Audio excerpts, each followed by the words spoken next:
Ben ritrovati con l'informazione flash di New Sicilia.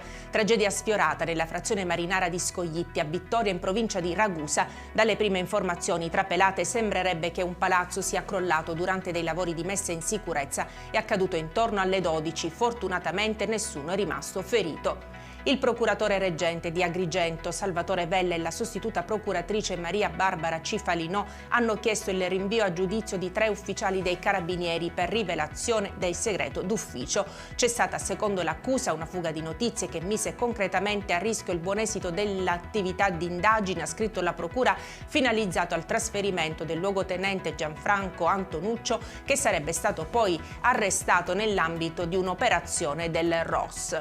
È tutto da ricostruire il puzzle sulla latitanza di Matteo Messina Denaro. Gli investigatori stanno acquisendo tutti gli elementi per dare risposte alle tante domande che anche la gente comune si pone. Secondo le informazioni che trapelano, oltre a quelle effimere che attengono alla vita privata e alla passione per gli oggetti di lusso e per le donne, pare che l'ultimo covo siano stati ritrovati riflessioni personali e date di incontri con i familiari appuntati su un'agenda, ma non importanti documenti e materiale riservato.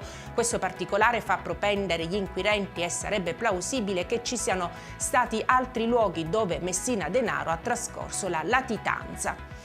Il maltempo flagella l'Italia mentre in arrivo un ciclone polare che porta neve al nord e crollo delle temperature al sud. Ieri mareggiata sul litorale romano e banchine del Tevere chiuse a Roma, dove 2 senza tetto sono morti.